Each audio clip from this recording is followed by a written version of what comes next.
Quando uma família de Manaus pensava em dar uma orientação musical para os seus filhos, pensava imediatamente no nome dela. Aliás, desde a década de 50, que pouquíssimas pessoas deixaram de passar pelas suas mãos. Dona Ivete Biapina. Até eu aprendi piano, ou seja, só um pouquinho com ela. Professora Ivete Biapina, é verdade isso mesmo? As famílias quase todas passaram pelas suas mãos? Sim, desde quando eu comecei em 1954, aliás, um começo muito simples, com uma aluna, no fim do ano só tinham 8, do ano seguinte em diante foi uma avalanche de pessoas procurando. Mesmo porque nesse primeiro ano de atividade, nós apresentamos várias festas no Teatro Amazonas, na Sociedade de Professores, então de repente meu nome passou de ser Ivete Biapina pianista para ser Ivete Biapina professora. Como é que a senhora se interessou por música? Foi desde pequenininha? Me fala um pouquinho da sua infância. A senhora sempre morou aqui nesse casarão maravilhoso? Não. Quando eu era pequena, eu passei uns tempos interna nas Doroteias. Meu pai queria dar uma formação cristã e eu fiquei interna, mas nas férias eu passava com minha tia, Carlota, que aliás foi quem me deu toda a formação. Eu ia lá, via todo mundo tocando piano, porque ela tocava muito bem. Na rua Luiz Antoni, ali atrás do Rio Negro. Era um negócio assim extraordinário, todo mundo tocava. E uma coincidência engraçada, eram 3 Ivetes seguidas. Na rua, é isso? Na rua, 3 Ivetes seguidas. Eram as famílias tocando. Ivete Antoni, Ivete Biapina e Ivete Uchoa. Todas 3 tocavam. E outras pessoas também. Defronte também, mais adiante, a pianista Mary Benayon. Era assim uma avalanche de pessoas tocando piano. Que muita gente gostava de passar pela Luiz Antoni porque dizia assim, a gente fica ouvindo concerto na rua. E era música clássica? Música clássica. E música de salão também. Naquele tempo se fazia muita música de salão, como Lemaitre, Lelacre Come, É o Canto del Prisioneiro. Então, a gente ficava ouvindo. Então, minha tia tocava muito e eu ficava insistindo. Eu era pequenininha, tinha 5, 6 anos. Ela dizia, não, sua mão é muito pequenininha, seu braço não chega no piano, quando chegar eu deixo. Até que nessas férias de 38, se eu não me engano, parece que foi nessa época que eu comecei, eu tanto aperriei que ela me colocou como uma professora que também era no mesmo quarteirão, Maria Antonieta Marinho.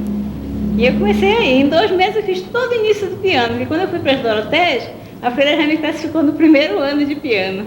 Ai, que delícia! Aí a senhora começou a gostar de tocar piano. Ah, sim. E como é que a senhora se interessou por ser professora? Porque é uma outra escola enorme, né?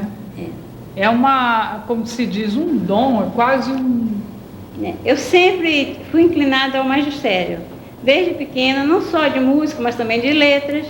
Mas quando eu tive uma temporada em Recife, eu conheci uma pianista, aliás, religiosa Doroteia, Estela Rangel, que me deu noções de iniciação de piano. Como se devia iniciar? Eu fiquei louca. E quando chegar em Manaus, eu vou abrir uma escola nesses moldes. Era um método diferente? Era um método bem diferente.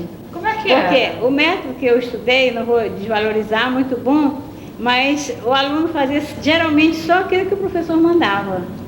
E nesse não, o aluno já tinha criatividade, já tinha suas opiniões, havia um respeito pelos dotes do aluno. Por exemplo, eu todos os anos preparava um pequeno recital, mas só dava para a família, quando aquilo poderia ser para o público. Sei, a senhora tinha vontade de expandir, né? Então eu achei que os dons não eram para ficar escondidos. E por isso que minha primeira aluna, com 7 anos de idade, deu logo o primeiro recital no Teatro Amazonas, tocando Bach, Beethoven, Chopin, Heller, Moscou, nomes importantes. E aí começou o sucesso Ivete professora. E a senhora teve algum preconceito na época por ensinar? Alguém não acreditou? Porque tem às vezes, todos esses dons artísticos sempre são mal vistos, né? Ah, não vai ganhar dinheiro, não vai conseguir se sustentar? Ou não? Naquela época era tranquilo? Não, o problema de preconceito houve mais para a parte da minha família, porque a minha família achava que eu não devia ser professora de piano, mas sim pianista, então foi preconceito maior. Mas fora disso não, a aceitação foi geral, um negócio assim que me estimulou mesmo, que aí eu não parei mais, né? Tanto que estamos com 41 anos de atividades. Quais são as grandes pianistas que passaram pelas suas mãos? Bom, nós temos na atualidade uma Maria Auxiliadora Belém, Dantas Belém, que ela está na Itália, fazendo curso de mestrado. Amazonense. Amazonense. Temos também Gabriel Gervossi, que está agora em Miami, que prestou os exames finais. Ele saiu daqui há 6 meses e tirou o primeiro lugar em Miami também. Fantástico. Então é assim, é uma série de alunos que também se sobressaíram. Bete Antunes de Oliveira, que foi para o Rio de Janeiro, isso mais ou menos na década de 60, e aproveitou tanto que ela ficou como aluna mestra do pianista Limonda. Olha que luz. É. E vem cá, Dona Ivete, também tem aquela família, sempre tem uma família que diz assim, minha filha, vai estudar piano. Aí a menina não gosta de piano. Ah, mas você tem que estudar piano. E aí, esse tipo de aluno lhe deu muito trabalho? A senhora passou por aqui também? Sim. E o que a senhora fazia? Bom, os estatutos da escola são rígidos sobre isso, né? Então, aluno que não demonstra aproveitamento, não é que não tenha dom, ele pode até não ter dom e ser esforçado, aí a gente aguenta. Mas que, mesmo que tenha talento, mas que não estude, que diga assim, olha, eu não quero, eu não gosto disso, não é isso que eu quero. Isso. Então, eu chamo o pai com toda tranquilidade, como já aconteceu várias vezes, e digo, olha, arranja outra coisa, bota no balé, bota na natação, e aí pronto, a gente fica livre. Há 40 anos que a senhora tem essa escola? 41. 41 anos. É. Nossa, e essa escola também já formou um grupo chamado Nuan. Explica um pouquinho isso, Dona Ivete. A escola, quando começou, quando fez o 5º aniversário, nós formamos um grêmio, com, aliás, com o nome daquela professora, Estela Rangel. 25 anos depois, nas bodas de prata da escola, houve assim uma exigência das ex-alunas. Nós estamos fora da escola, embora elas tivessem até participado nos festejos. E precisamos criar uma coisa nossa, queremos ampliar, convidar pessoas de fora. Então eu encarei a ideia com seriedade. Nós formamos esse NUAM, quer dizer, Núcleo Artístico do Amazonas, que funciona também há 10 anos. E como é que é esse NUAM? Bom, a princípio ele funcionava como um órgão anexo ao curso de música. Mas o ano passado, com a história de fazer 10 anos, ele já está maior. Então, fizemos toda a papelada, tem CGC, tem tudo que tem direito, e hoje é um órgão autônomo, embora continue funcionando aqui por causa da questão de equipamentos, do material que a gente tem, de pesquisa, ele continua aqui. E o que acontece no NUAM? É só pianista ou tem outros artistas? Não. O NUAM reúne pianistas, violinistas, cantores, qualquer arte, inclusive artistas também plásticos e pessoas que não cultuam a música ou a arte fazendo, mas que gostam. É o caso do Dr. Nelson Porto, do Coronel Paulo Afonso, que vem aqui porque gostam de música. Dona Ivete, quanto tempo a gente demora para tocar piano? Quantos anos, né? Com quantos anos forma um pianista?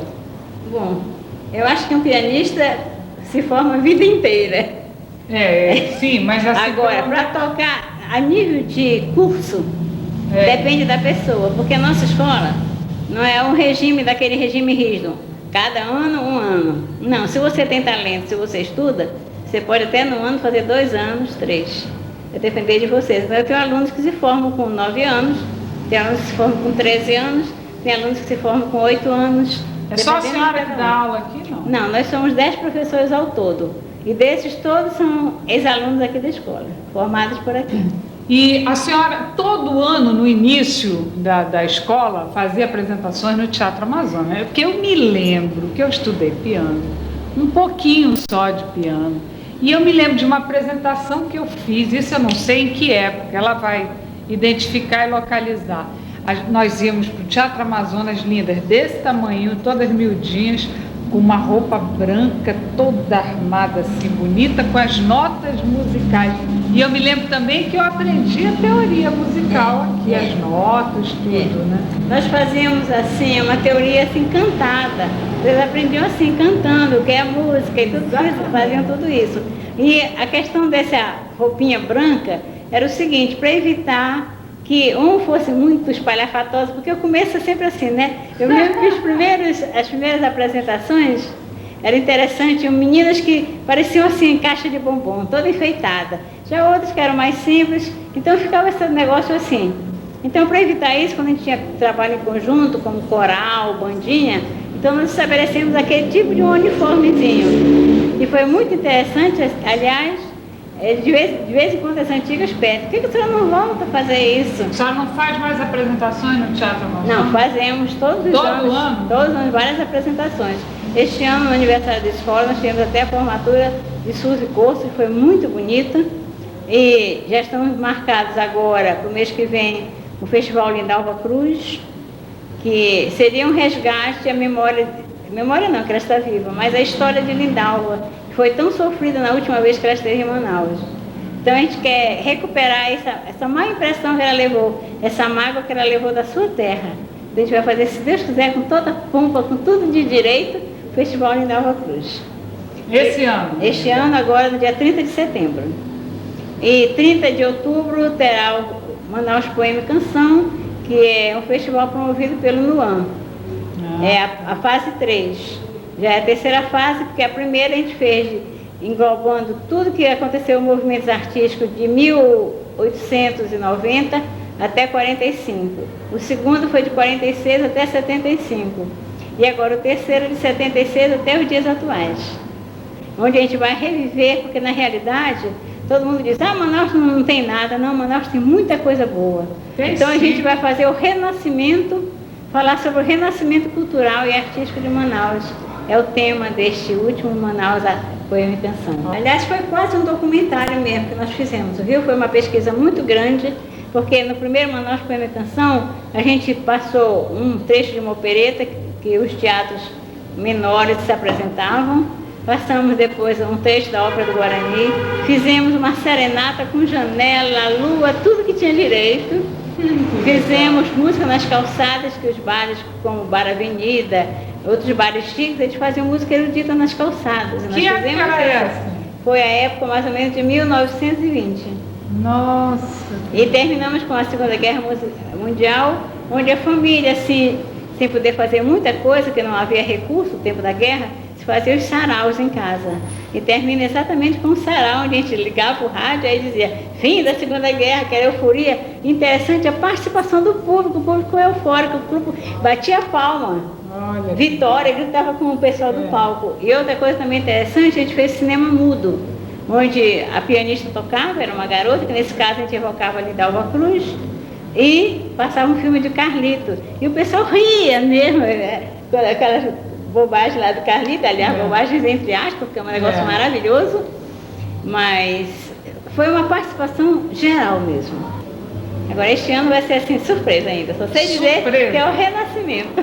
Agora vamos voltar um pouco no tempo. Canto orfeônico, a senhora ensinou canto orfeônico nas escolas, como é que era isso? Então eu lecionei no Instituto de Educação e no Colégio das Doroteias. A gente vinha com a corda toda. Neste ano nós reunimos Instituto de Educação, Colégio Estadual, Dom Bosco, Doroteias, Auxiliadora. Foi assim mais ou menos mais de 1000 pessoas na antiga Praça General Osório, hoje onde é o Colégio Militar, cantando. Foi muito bonito. A senhora se lembra da professora Vivizinha? Ah, sim, eu fiquei na cadeira dela. Eu fui substituta da Vivizinha. Ah, é? É, porque na época desse curso que eu cheguei, ela já estava doente. Então estava vaga a cadeira e eu fui convidada para assumir. Depois eu fiquei com as cadeiras da Lila Borges, que é sobrinha dela, né? Porque a Lila passou para ser diretora do Instituto de Educação. A senhora acha que a música deveria estar nas escolas hoje em dia? Sem dúvida. É interessante que adultos que chegam aqui hoje diziam assim, olha, fui sua aluna de canto orfeônico lá no IEA. Desde aquele tempo que eu queria estudar música, eu nunca consegui. Mas eu ainda me lembro, as figuras de notas são 7. Já vem dizendo tudo aquilo que a gente ensinou. Então isso é maravilhoso, né? E não tem mais, né? Quer dizer, a gente não tem mais o contato. Eu me lembro que no Jardim da Infância, na Princesa Isabel, a gente tinha aquilo que chamava Senhora do Brasil, todos os sábados. Cada sábado era uma turma que fazia arte, fazia música, fazia dança, fazia ginástica, cantava. Se tinha a professora Eunice Souza Lima, que era apenas para tocar piano. Então era um negócio assim muito lindo. E esse pessoal todo se lembra e guarda essa imagem. Dona Ivete, quem eram as principais professoras de música da sua época? Bem, minha época foi rica, teve professor de piano, de violino, de canto, de bandolim. Então, entre os nomes figuramos professor Fiuza, violinista, José Carlos de Moraes de Bandolim. Tivemos também a professora Delvira Carneiro, Alina Ferreira, Maria Carlota, Lindalva Cruz, Nini Jardim, que foi professora de Lindalva Cruz, não é da minha época, mas um pouquinho antes. Eram professoras de vários instrumentos? Sim. E ainda tinha... Professora de canto também? Professora de canto, Rosinha Magalhães, minha professora de canto, inclusive. Nós tínhamos professora de declamação, Lili Azevedo. Que era isso? Era um negócio que era muito disputado. Nós tínhamos a Elda Biton, professora de canto também, Lili Azevedo e Elda também ensinavam declamação. A declamar? Como é que era, hein? Bom, eu não estudei declamação não, mas o fato é que as pessoas que declamavam muito bem, poemas lindíssimos. Porque é tão difícil falar um poema, eu acho. Hoje a gente luta, quando a gente quer uma apresentação com Manaus Poema e Canção, claro que tem que ter um poema, né? A gente luta para conseguir alguém que vá declamar os poemas, como a gente fez na primeira fase, poemas de Álvaro Maio, ano passado já poemas de Anísio Melo, e agora nós temos outros, Aldir, se Deus quiser, e o Bessa também. E a gente está agora assim, catando quem fala. Eu! Olha, contrato firmado, hein? Olha lá. Tá vendo? Mas eu não sei declamar direito, eu teria que aprender. Você faz teatro, né? Faço, Pois é. adoro. Então é bem próximo. É próximo. Aliás, ano passado a declamação também foi em forma teatral. É? Foi muito bonita, porque eram os 40 anos, se eu não me engano, do Clube da Madrugada, ou 20 anos. E nós apresentamos 3 quadros de poemas de autores do Clube da Madrugada. E foi muito bonita a apresentação. Foi quase uma encenação teatral. Pois é, quem sabe, hein? A gente vai ver isso. Mas agora eu quero ver a dona Ivete Biapina fazendo o que ela fez a vida inteira, tocar piano.